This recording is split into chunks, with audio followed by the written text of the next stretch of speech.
Good morning. Welcome to Monday Morning Coffee and Chat with Hallee Bridgeman. I'm so happy you could join me. I have my cup of coffee. See, it says Hallie's Brew. So I hope you have a cup of coffee or tea and you have a few minutes while we chat. So I'm coming to you from my home office in Fort Knox, Kentucky. And it is our second week of homeschooling this week. So for those of you who follow me on social media, I posted the things that we learned about homeschooling and on Friday afternoon. And I wrote it at 5:06 as Scott was still in the midst of finishing his day.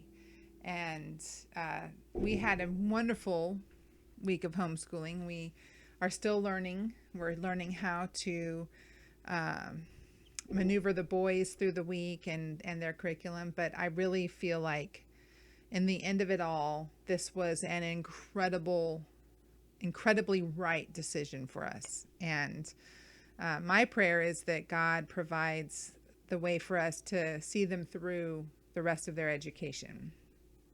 So we're just really thrilled. So we had some learning pains, whatever it's called, last week. But I mean, honestly, you can't just jump into it in 7th and 8th grade and know exactly what you're doing and exactly how to work it. So I think that in the end, we had a great week. The boys are still really happy.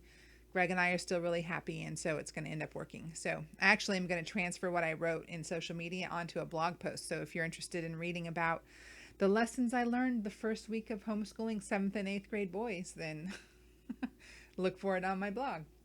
So today I'm answering a question that was given to me for Inspi Romance. So today I'm also on Inspi Romance.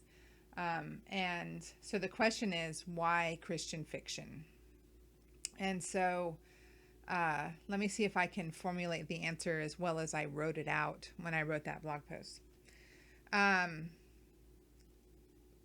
For those of you who have followed me any length of time, you know that there was a time that I wrote secular romance, because that's what I read. I read secular romance voraciously. I was like one of those, just had a book in my hand all the time.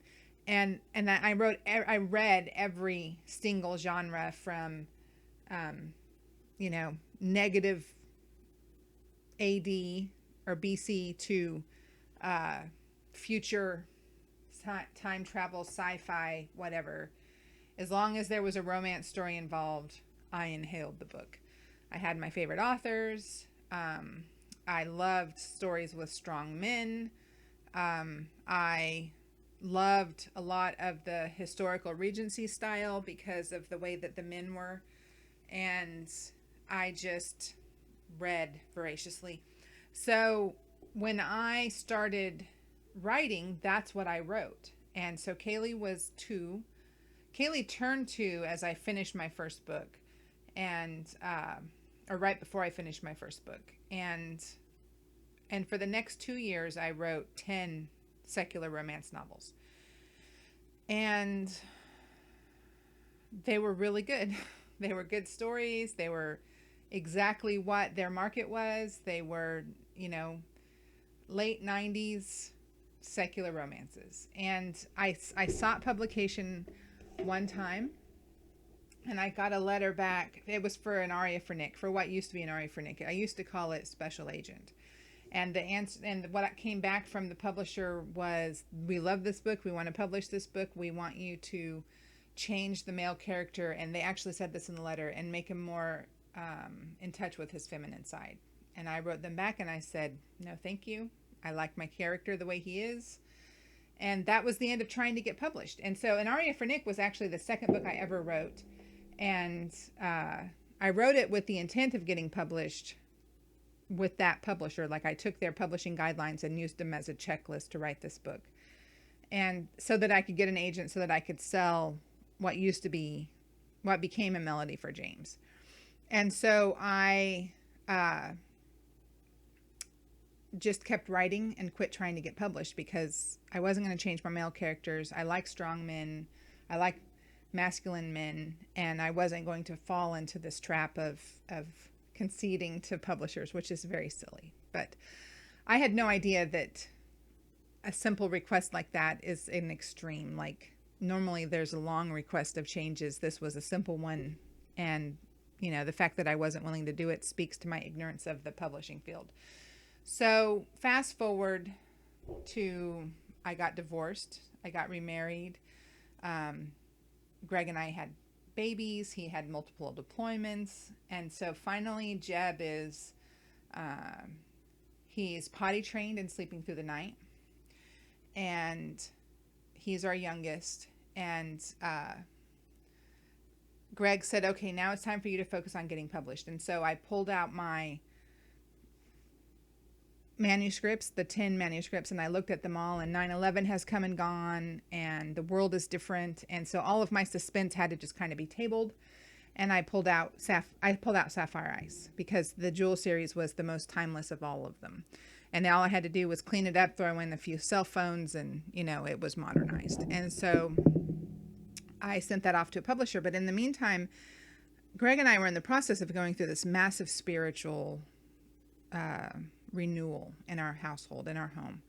And we had always loved God, but he was this peripheral figure.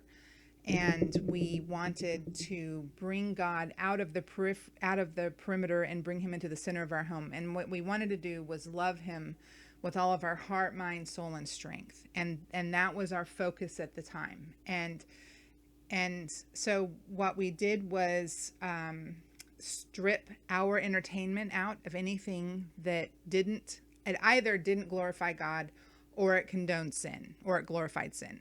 So if it didn't glorify God and or it condoned sin, it was gone out of our house. And that included what I had written and what I was reading. And so in the meantime, I get this heavy envelope from the publisher, and I knew, because that's Satan, right? I knew that it was, we want this book. And I wrote them back and I said, I really appreciate that you want this book, but I've rewritten it. I've redeemed it. And I think it's a better book now. And please forward it to your inspirational department.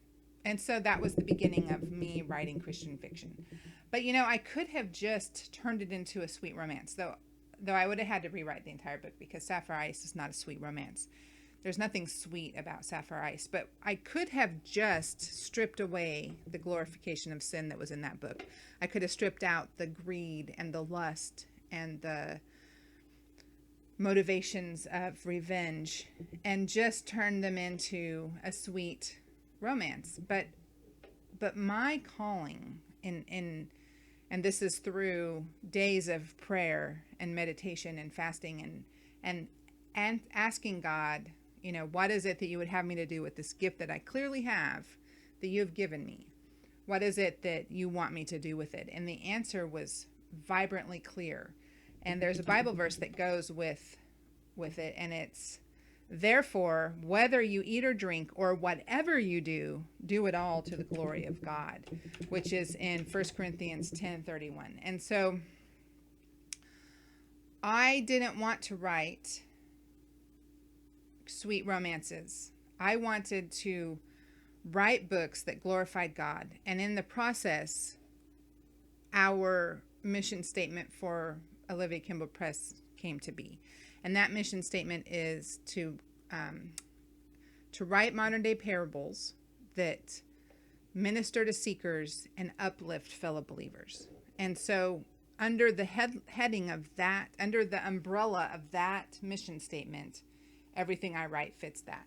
And that was entirely my reason for God to have given me this gift, is to create modern day parables that uplift fellow believers and minister to seekers, not create modern day fictional stories that entertain and provide escape, which a lot of people have that gift. That's not to put that away.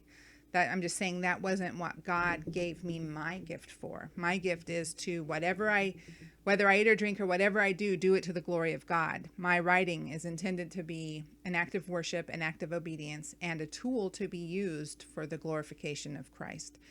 And I'm very intentional about that. And I have some of those 10 books that I had written all those years ago, I can never redeem. Like, I've been able to redeem 3 of the Jewel series. I've been able to redeem 3 of the Song of Suspense series. And that's about it.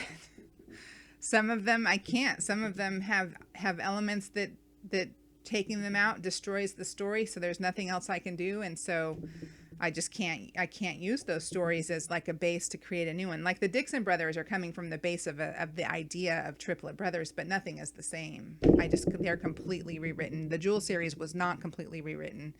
The characters were just redeemed. The stories were still the same. But the Dixon brothers, the stories are no longer the same. So, but there's a couple of them. There's one I called Burn that was like one of my favorite books I wrote. It was one of the last ones I wrote. Oh, it was so good. But secular romance, ghost story. So there's nothing I can do with that as a Christian story, and I'll never be able to publish it. So, that's why I write Christian fiction, is because the conviction from God was, I've given you this gift, and this is how I want you to use it. And so it's been, my privilege and my honor to glorify God with my writing. And I never want to not. Like, I want that to always be my mission for God, to glorify Him through my written prose. So that was a great question. I had a reader give me that question, and I took that and wrote into an Inspi Romance blog post today. And so in this video, I'll link to the blog post, because if you answer the question at the end of my blog post, then you'll be entered to win a set of the first 4 Jewel series books in hardback. And so for you to have a chance to do that, I want you to go to the Inspi Romance blog, answer my question, and tell me why you read Christian fiction. So y'all have a great week, and I will see you next week. Bye.